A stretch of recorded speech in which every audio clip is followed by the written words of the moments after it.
Hello good morning all of you and welcome to DSP online study. हम लोगों ने previous video में chemical reaction and equation के सारे ऑब्जेक्टिव प्रश्न को सॉल्व किया था। इस क्लास में हम लोग एनसीईआरटी के जितने भी क्वेश्चन है केमिकल रिएक्शन एंड इक्वेशन के उसको सॉल्व करेंगे। आइए देखते हैं पहला क्वेश्चन क्या कहता है।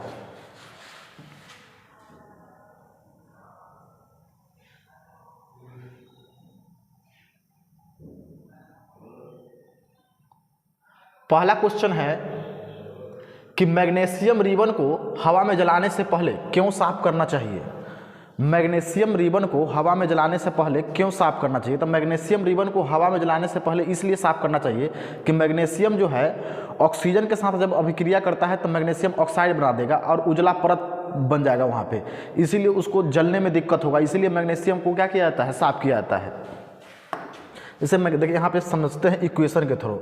ई है मैग्नीशियम, जब मैग्नीशियम ऑक्सीजन से अभिक्रिया करेगा तब बना देगा मैग्नीशियम ऑक्साइड। क्या बना देगा, मैग्नीशियम ऑक्साइड, और उजला रंग के परत चढ़ जाएगा।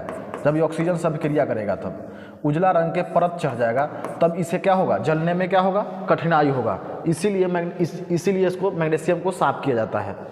अब इसके बाद नेक्स्ट क्वेश्चन देखते हैं हम लोग। नेक्स्ट क्वेश्चन कह रहा है निम्नलिखित रासायनिक प्रतिक्रिया के लिए एक संतुलित समीकरण लिखें।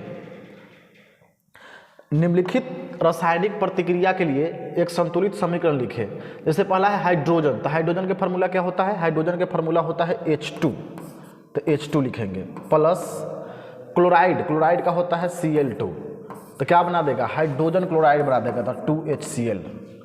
इसके बाद नेक्स्ट क्वेश्चन देखिए। नेक्स्ट क्वेश्चन कह रहा है बेरियम क्लोराइड, तो बेरियम क्लोराइड का फार्मूला क्या होता है, तो बेरियम क्लोराइड का फार्मूला होता है BaCl2, बेरियम क्लोराइड।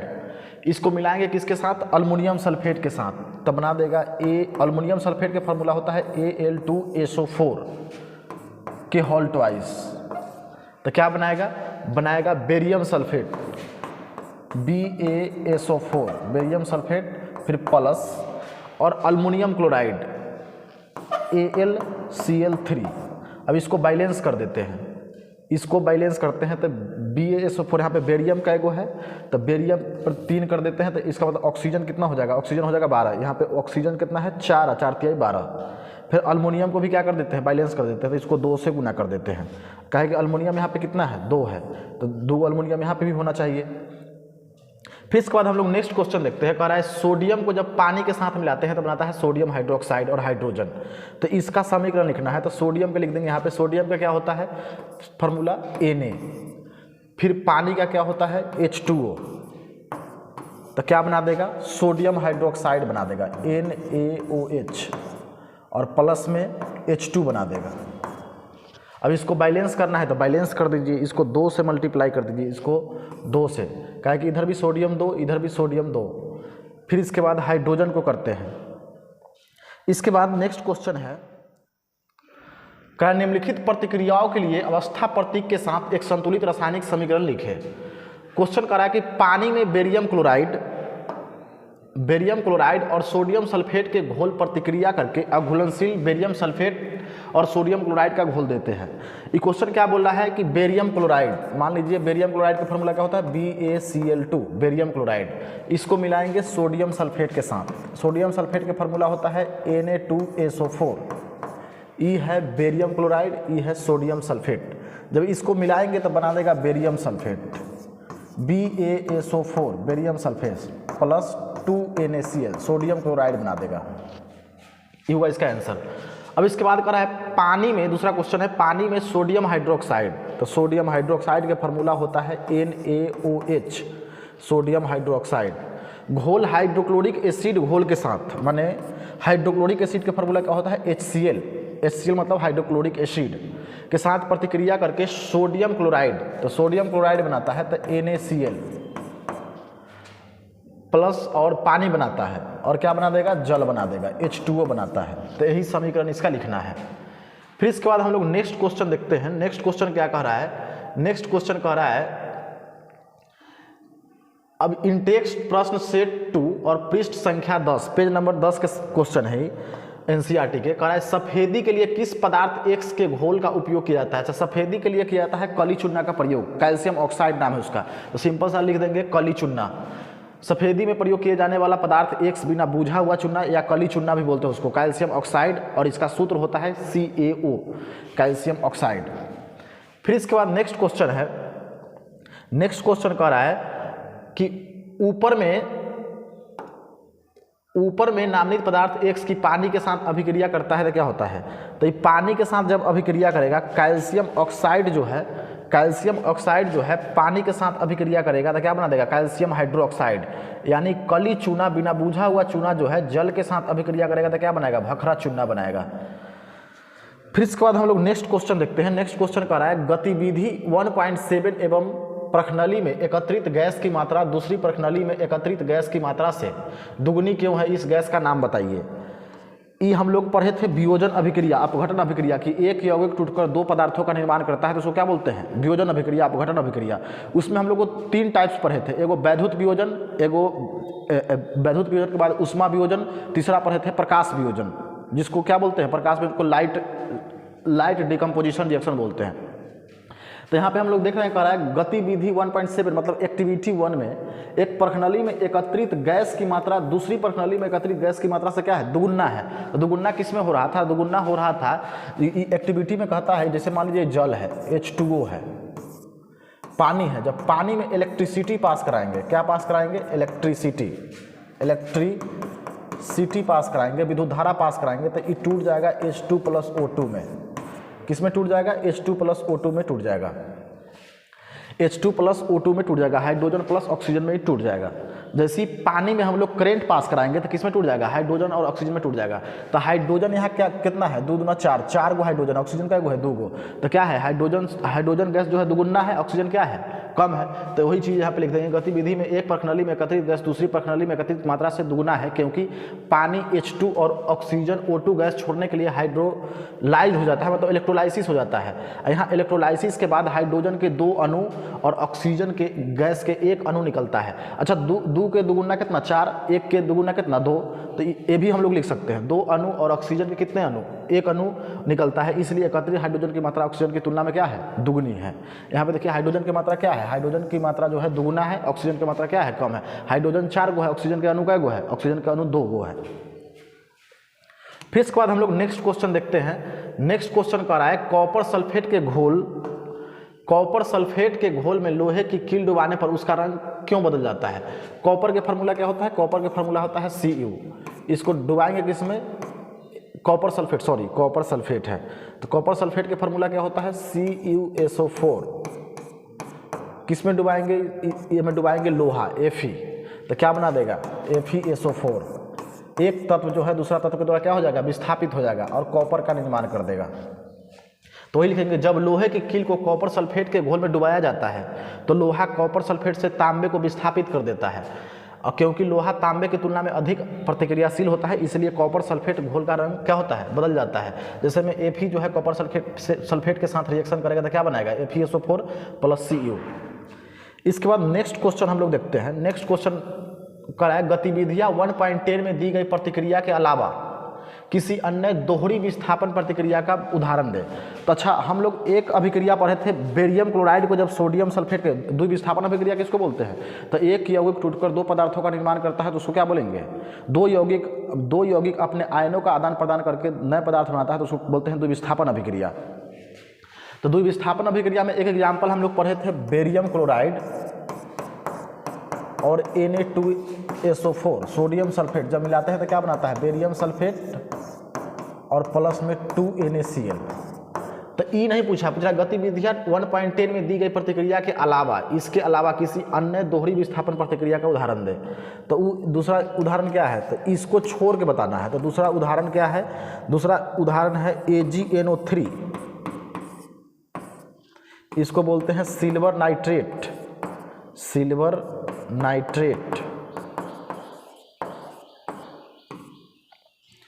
जब सोडियम क्लोराइड के साथ मिलेगा, किसके साथ मिलेगा, सोडियम क्लोराइड के साथ, Ag पर होता है प्लस चार्ज, NO3 पर माइनस चार्ज, Na पर प्लस चार्ज, Cl पर माइनस चार्ज।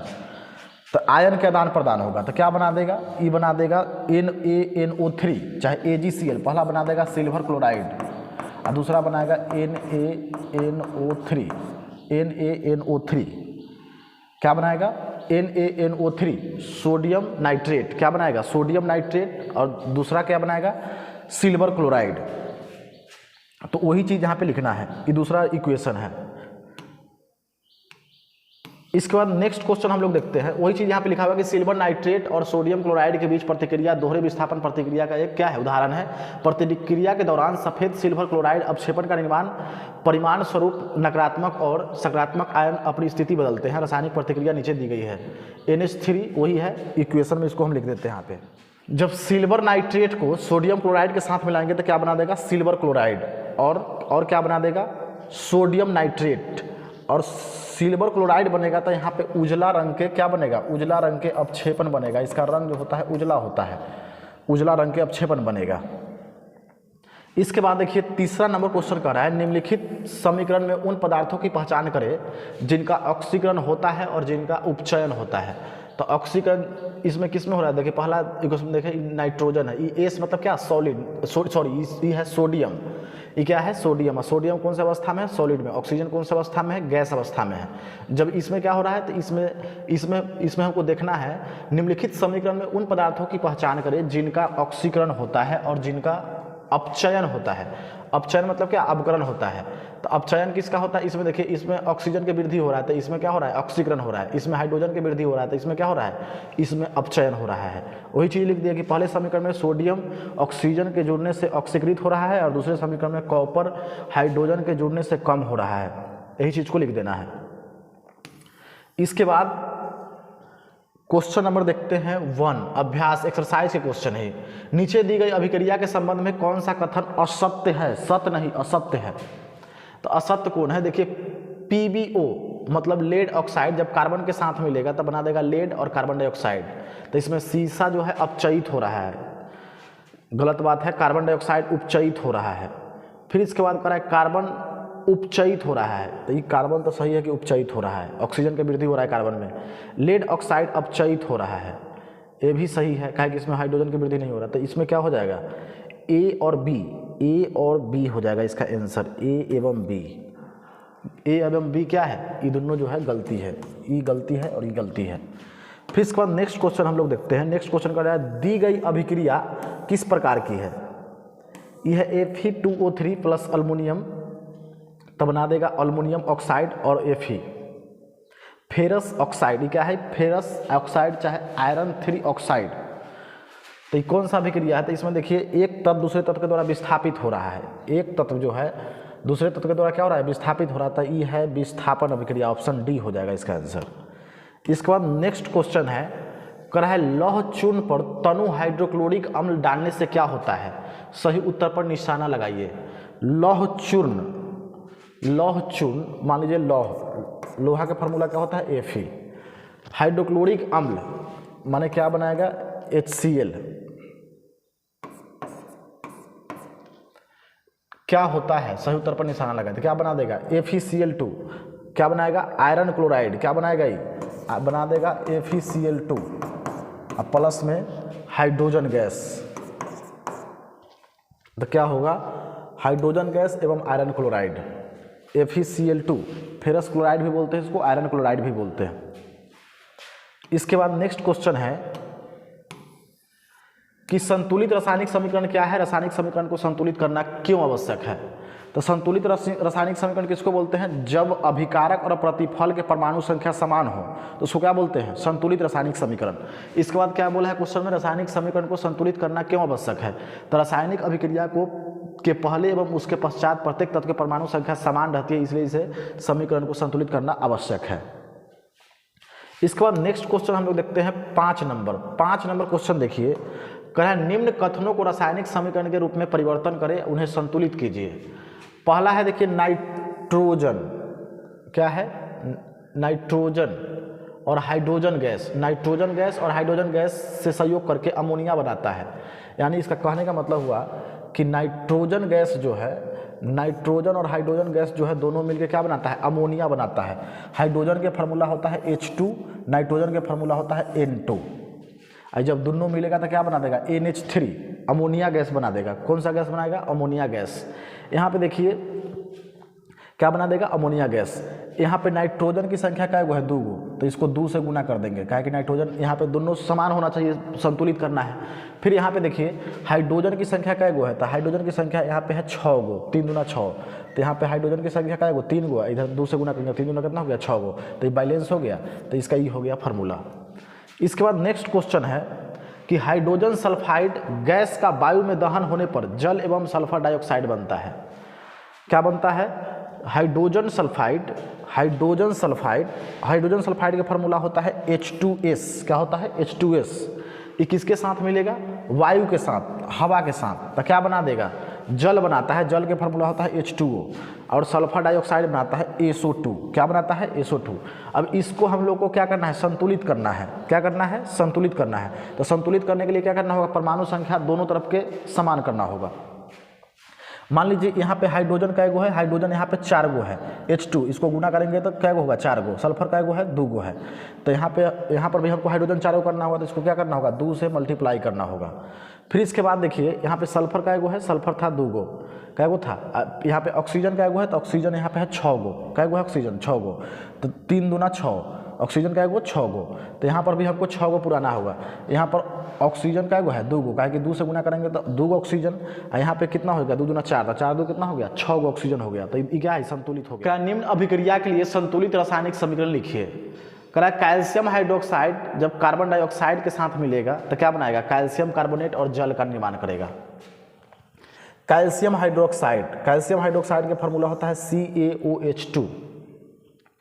कार्बन डाइऑक्साइड का फार्मूला क्या होता है? CO2। क्या बनाएगा? कैल्शियम कार्बोनेट, CaCO3 होना चाहिए यहाँ पे। कैल्शियम कार्बोनेट और जल का निर्माण करेगा, H2O। इसके बाद दूसरा क्वेश्चन है, जब जिंक को मिलाएंगे सिल्वर नाइट्रेट के साथ तब बनाएगा जिंक नाइट्रेट और सिल्वर बनाएगा। यहाँ पे देखिए जिंक के फार्मूला होता है Zn। जिंक के फार्मूला क्या होता है? Zn। सिल्वर नाइट्रेट के फार्मूला होता है AgNO3। तो क्या बनाएगा? जिंक नाइट्रेट बनाएगा, ZnNO3 के whole twice plus 2Ag silver. इसके बाद देखिए अल्मोनियम के फार्मूला क्या होता है? Al। कॉपर क्लोराइड का फार्मूला होता है CuCl2। जब मिलेगा तो क्या बनाएगा? Aluminium chloride, AlCl3। क्या बनाएगा? AlCl3 और कॉपर का निर्माण करेगा, Cu। ये सब समीकरण, इसको बैलेंस करना है, तो ये सब संतुलित करना होगा सब देखकर। इसके बाद देखिए बेरियम क्लोराइड को जब पोटेशियम के साथ मिलाते हैं, किसके साथ मिलाते हैं? बेरियम क्लोराइड को जब पोटेशियम सल्फेट के साथ मिलाते हैं तो बनाता है बेरियम सल्फेट और पोटेशियम क्लोराइड। बेरियम देखिए यहाँ पे बेरियम क्लोराइड का फार्मूला है BaCl2। पोटेशियम सल्फेट के फार्मूला है K2SO4। जब ये मिलेगा तो क्या बनाएगा? बेरियम सल्फेट BaSO4 और पोटेशियम क्लोराइड 2KCl। इसके बाद नेक्स्ट क्वेश्चन कर रहा है, निम्न अभिक्रियाओं के लिए संतुलित रासायनिक समीकरण लिखिए एवं प्रत्येक अभिक्रिया का प्रकार बताइए। इसका प्रकार भी बताना है और क्या बताना है? संतुलित समीकरण, रासायनिक समीकरण भी लिखना है। पोटेशियम ब्रोमाइड के फार्मूला होता है K से होता है पोटेशियम, Br से होता है ब्रोमाइड, KBr इसका फार्मूला होता है पोटेशियम ब्रोमाइड का, KBr। इसको मिलाएंगे इसके बेरियम आयोडाइड के साथ मिलाएंगे तो बेरियम आयोडाइड के फार्मूला क्या होता है? BaI2। क्या होता है? BaI2। तो क्या बनाएगा? पोटेशियम आयोडाइड, तो बना देगा Ki। क्या बनाएगा? Ki माने पोटेशियम आयोडाइड के फार्मूला होता है Ki। फिर इसके बाद बेरियम ब्रोमाइड, तो बेरियम ब्रोमाइड का फार्मूला क्या होता है? BaBr2। क्या होता है? BaBr2। ये होता है बेरियम आयोडाइड के फार्मूला, बेरियम ब्रोमाइड के फार्मूला BaBr2। फिर इसके बाद देखिए ये किस प्रकार की अभिक्रिया है? तो इसमें देखिए इस पर K पर होता है प्लस चार्ज, B पर होता है माइनस चार्ज, A पर प्लस चार्ज, A पर माइनस चार्ज। तो ये दोनों में क्या हो रहा है? ये दोनों में आयनों का आदान प्रदान हो रहा है। ये दोनों में क्या हो रहा है? आयनों का आदान प्रदान हो रहा है। तो आयन का आदान प्रदान होता है, उसको क्या बोलते हैं? द्विविस्थापन अभिक्रिया। तो कौन सा अभिक्रिया है? द्विविस्थापन अभिक्रिया है। फिर इसके बाद नेक्स्ट क्वेश्चन देखिए, नेक्स्ट क्वेश्चन करा है जिंक कार्बोनेट के फार्मूला होता है ZnCO3। क्या होता है? ZnCO3। ये S के मतलब हुआ है कि ठोस रूप में है, सॉलिड में है। S का मतलब क्या? सॉलिड है, इससे कोई लेना देना नहीं है। तो क्या बनाएगा? जिंक ऑक्साइड बनाएगा। क्या बनाएगा? Zinc oxide. जब इसको गर्म करेंगे तो क्या बनाएगा? Zinc oxide. और कार्बन डाइऑक्साइड बनाएगा। जब जिंक कार्बोनेट को गर्म करेंगे तब बना देगा जिंक ऑक्साइड। जिंक ऑक्साइड का फार्मूला ZnO और कार्बन डाइऑक्साइड का फार्मूला होता है CO2। फिर इसके बाद नेक्स्ट क्वेश्चन देखिए, नेक्स्ट क्वेश्चन कह रहा है हाइड्रोजन। हाइड्रोजन गैस को जब क्लोरीन के साथ मिलाएंगे तब बनाएगा हाइड्रोजन क्लोराइड। क्या बनाएगा? Hydrogen chloride. ये अभिक्रिया नहीं बताइए कौन सा अभिक्रिया है, तो ये वियोजन अभिक्रिया है। इसके बाद देखिए हाइड्रोजन को जब क्लोरीन के साथ मिलाएंगे तो क्या बना देगा? हाइड्रोजन क्लोराइड बनाएगा। तो इसमें देखिए एक तत्व दूसरे तत्व के द्वारा क्या हो रहा है? दो तत्व मिलकर एक नया पदार्थ बना रहा है, तो उसको बोलेंगे संयोजन अभिक्रिया। तो कौन सा अभिक्रिया है? संयोजन अभिक्रिया है। इसके बाद नेक्स्ट क्वेश्चन देखते कह रहा है मैग्नीशियम जब हाइड्रोक्लोरिक अम्ल के साथ मिलेगा तब बनाएगा मैग्नीशियम क्लोराइड और हाइड्रोजन। तो यहाँ पे देखिए मैग्नीशियम का फार्मूला होता है Mg, हाइड्रोजन क्लोराइड का फार्मूला होता है HCl। जब ये दोनों रिएक्शन करेगा तब बनाएगा मैग्नीशियम क्लोराइड और H2 हाइड्रोजन। हाइड्रोजन होता है। ये कौन सा अभिक्रिया है? तो इसमें देखिए एक तत्व जो है दूसरे तत्व के द्वारा क्या हो रहा है? विस्थापित हो रहा है। एक तत्व क्या हो रहा है? दूसरे तत्व के द्वारा विस्थापित हो रहा है, तो इसको बोलते हैं विस्थापन अभिक्रिया। विस्थापन अभिक्रिया। कौन सा अभिक्रिया? विस्थापन अभिक्रिया। इसके बाद नेक्स्ट क्वेश्चन है 9 नंबर क्वेश्चन देखिए कह रहा है ऊष्माक्षेपी एवं ऊष्माशोषी अभिक्रिया का क्या अर्थ है? उदाहरण दीजिए। अच्छा, ऊष्माक्षेपी किसको बोलेंगे? जिस रासायनिक अभिक्रिया में प्रतिफल बनने के बाद ऊष्मा मुक्त होता है उसको बोलते हैं ऊष्माक्षेपी।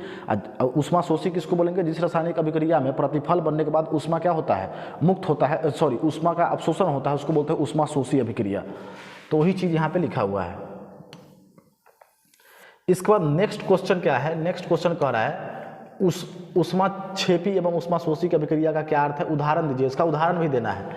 ऊष्माशोषी अभिक्रिया। फिर इसके बाद देखिए ऊष्माशोषी में क्या होगा? पहला है सूर्य के प्रकाश। सूर्य के प्रकाश में हम लोग क्या करेंगे? तो सूर्य के पहले ऊष्मा में क्या करेंगे? ऊष्मा में जिन अभिक्रिया में ऊर्जा अवशोषित होती है उन्हें ऊष्माशोषी अभिक्रिया कहते हैं। सूर्य के प्रकाश में क्या होगा? तो AgCl को मतलब सिल्वर क्लोराइड पर जब लाइट डालेंगे तो ये टूट जाएगा Ag प्लस और Cl2 पर। मतलब क्या होगा? इस पर प्रकाश डालेंगे तो ये जो है यौगिक जो है कंपाउंड जो है टूट जाएगा दो भागों में, Ag प्लस और Cl2 पर टूट जाएगा। अब कह रहा है शोषण को ऊष्माक्षेपी अभिक्रिया क्यों कहते हैं? वर्णन कीजिए। तो हमारे शरीर में ऊर्जा हमारे द्वारा खाए गए भोजन से प्राप्त होता है। जितना हम लोग भोजन खाते हैं उससे क्या प्राप्त होता है? ऊर्जा प्राप्त होता है। पाचन के दौरान भोजन के बड़े अणु ग्लूकोज जैसे सरल पदार्थ में टूट जाते हैं। ग्लूकोज जो है सरल पदार्थ में टूट जाता है, जैसे कार्बन डाइऑक्साइड, हाइड्रोजन और इस समय ऊर्जा में टूट जाता है, ऊर्जा प्रदान करते हैं। इसलिए शोषण को क्या कहते हैं? ऊष्माक्षेपी अभिक्रिया कहते हैं। इसके बाद देखिए नेक्स्ट क्वेश्चन है वियोजन अभिक्रिया को संयोजन अभिक्रिया के विपरीत क्यों कहा जाता है? इन अभिक्रियाओं के लिए समीकरण लिखिए। तब वियोजन अभिक्रिया को संयोजन अभिक्रिया के विपरीत इसलिए कहा जाता है कि वियोजन अभिक्रिया जो है एक यौगिक टूटकर दो पदार्थों का निर्माण करता है, और संयोजन अभिक्रिया है दो पदार्थ मिलकर एक नया पदार्थ बनाता है, इसलिए इसको विपरीत कहा जाता है। जैसे में देखिए H2 और प्लस O2 मिलेगा तब बनाएगा H2O, तब जल का निर्माण करेगा। यहाँ पे पानी जो है, पानी को जब तोड़ेंगे में इलेक्ट्रिसिटी पास कराएंगे तो हाइड्रोजन और ऑक्सीजन में क्या होगा? ये टूट जाएगा। 12 नंबर का क्वेश्चन देखिए कह रहा है उन वियोजन अभिक्रियाओं के एक एक समीकरण लिखिए जिनमें ऊष्मा, प्रकाश एवं विद्युत के रूप में ऊर्जा प्रदान की जाती है। सबके प्रकार में बताना है। जैसे कैल्शियम कार्बोनेट को जब गर्म करते हैं तो क्या चीज़ में टूट जाएगा? कैल्शियम ऑक्साइड और कार्बन डाइऑक्साइड में टूट जाएगा। इसके बाद देखिए वियोजन अभिक्रिया में जिसे प्रकाश के रूप में ऊर्जा प्रदान की जाती है, तो प्रकाश में क्या है? यह है सिल्वर क्लोराइड। जब सिल्वर क्लोराइड पर प्रकाश डालेंगे तो सिल्वर और प्लस क्लोराइड में टूट जाएगा। चाहे AgBr सिल्वर ब्रोमाइड, उस पर भी प्रकाश डालेंगे तो किस में टूट रहा था? Ag प्लस और Br माइनस में टूट रहा था। इसके बाद है H2O, जब जल में इलेक्ट्रिसिटी पास कराएंगे तो हाइड्रोजन और ऑक्सीजन में क्या होगा? ये टूट जाएगा। अब है विस्थापन एवं दो विस्थापन अभिक्रिया में अंतर लिखिए। इन अभिक्रिया को समीकरण लिखिए। अच्छा, विस्थापन अभिक्रिया किसको बोलेंगे? जब एक तत्व किसी दूसरे तत्व के द्वारा विस्थापित कर दिया जाता है तो उसको बोलते हैं विस्थापन अभिक्रिया। जैसे कॉपर सल्फेट और जिंक को मिलाएंगे तो क्या बना देगा? जिंक सल्फेट और कॉपर बना देगा। द्विविस्थापन अभिक्रिया किसको बोलते हैं? तो जब दो यौगिक अपने आयनों का आदान प्रदान करके नए पदार्थ बनाते हैं, दो नए पदार्थ का निर्माण करते हैं, तो उसको बोलते हैं द्विविस्थापन अभिक्रिया। जैसे बेरियम क्लोराइड को सोडियम सल्फेट के साथ मिलाएंगे तो बेरियम सल्फेट और सोडियम क्लोराइड का निर्माण करता है। इसके बाद देखिए सिल्वर के शोधन में सिल्वर नाइट्रेट के विलयन से सिल्वर प्राप्त करने के लिए कॉपर धातु द्वारा विस्थापन किया जाता है। इस प्रक्रिया के लिए अभिक्रिया लिखिए। अब इसके बाद देखिए यहाँ पे पहला है सिल्वर नाइट्रेट। तो सिल्वर नाइट्रेट का फॉर्मूला क्या होता है? AgNO3 silver nitrate. इसको मिलाएंगे किसके साथ, कॉपर के साथ, तो क्या बना देगा, कॉपर नाइट्रेट बना देगा। क्या बना देगा, कॉपर नाइट्रेट, और प्लस में सिल्वर बना देगा। इसी चीज़ को लिखना है। अब इसके बाद नेक्स्ट क्वेश्चन देखिए, नेक्स्ट क्वेश्चन है अपक्षेपण अभिक्रिया से आप क्या समझते हैं। जिस अभिक्रिया में अपक्षेपण का निर्माण होता है उसको बोलते हैं अपक्षेपण अभिक्रिया। जैसे में बेरियम क्लोराइड को पोटेशियम सल्फेट के साथ मिलाएंगे तो क्या किसका निर्माण करेगा, बेरियम सल्फेट और पोटेशियम क्लोराइड का निर्माण करेगा, और यहाँ पे सफ़ेद रंग का क्या होगा, अपक्षेपण प्राप्त होगा बेरियम सल्फेट के पास, तो उसी को बोलेंगे अपक्षेपण अभिक्रिया।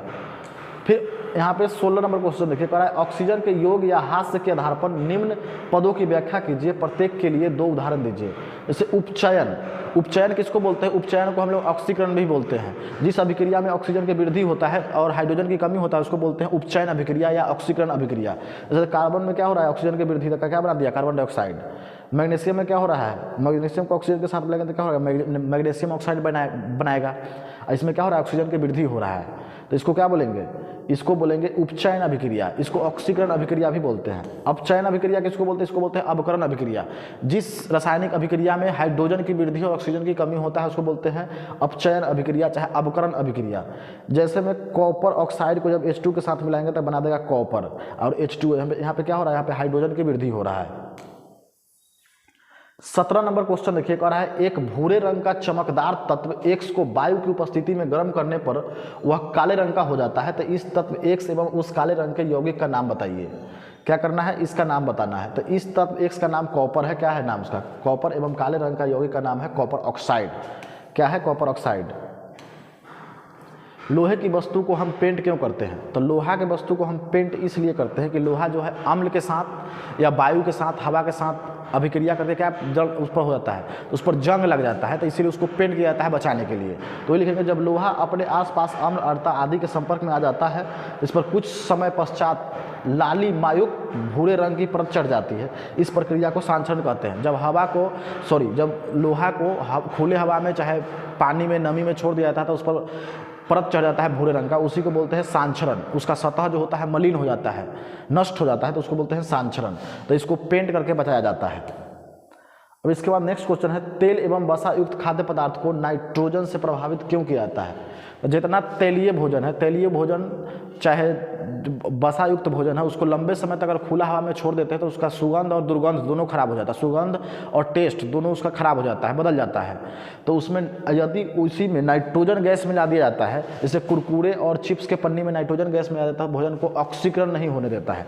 नाइट्रोजन गैस क्यों मिलाया जाता है, पूछे यहाँ पे लिखेंगे कि तेल एवं वसा युक्त खाद्य पदार्थ को नाइट्रोजन से प्रभावित क्यों नहीं किया जाता है। तो तेल एवं वसा युक्त खाद्य पदार्थ को नाइट्रोजन से प्रभावित इसलिए नहीं किया जाता है क्योंकि नाइट्रोजन जो है क्या करता है, ऑक्सीकरण नहीं होने देता है, भोजन को क्या नहीं होने देता है, ऑक्सीकरण नहीं होने देता है। तो वही लिखा हुआ है नाइट्रोजन गैस खाद्य पदार्थ को ऑक्सीकृत होने से क्या करता है, बचाता है, और नाइट्रोजन गैस से प्रभावित पदार्थ का उपचयन नहीं होता है और विकृत उसमें क्या नहीं होता है, विकृत गंधिता नहीं होती है। इसके बाद लास्ट क्वेश्चन है निम्न पदों का वर्णन कीजिए तथा प्रत्येक का एक एक उदाहरण दीजिए। सांचरण किसको बोलेंगे, जब कोई भी धातु के सतह जो है हवा के कारण, नमी के कारण उसका सतह मलिन हो जाता है तो उसको क्या बोलते हैं, सांचरण बोलते हैं। तो उस पर लेप चढ़ाया जाता है, रंग चढ़ाया जाता है, पेंट किया जाता है, चाहे जस्टीकरण किया जाता है, उसी को बोलते हैं सांचरण। चांदी के ऊपर काली परत एवं तांबे के ऊपर हरी परत चढ़ना सांचरण के उदाहरण है। जैसे देखिएगा चांदी के जितना गहना है चाहे ज्वेलरी है उस पर क्या होता है, काला रंग के परत चढ़ जाता है, और जितना भी तांबा के बर्तन है पर हरा हरा रंग के चढ़ जाता है। विकृत गंधिता किसको बोलते हैं, तो वसा युक्त या तैलीय भोजन को अगर खुले हवा में लंबे समय तक छोड़ देते हैं तो अब भोजन जो होता है उसका सुगंध और इसके बाद उसका टेस्ट क्या होने लगता है, खराब होने लगता है और इसके बाद वो खाने योग्य नहीं रहता है, तो उसी को बोलते हैं विकृत गंधिता। तो इसीलिए चिप्स उप्स सब जितना है, चिप्स हो गया, कुरकुरे हो गया, उसके बर्तन अथी में पैकेट में जो होता है नाइट्रोजन गैस भरा हुआ रहता है, जो भोजन को लंबे समय तक क्या रखता है, जिंदा रखता है, खराब नहीं होने देता है।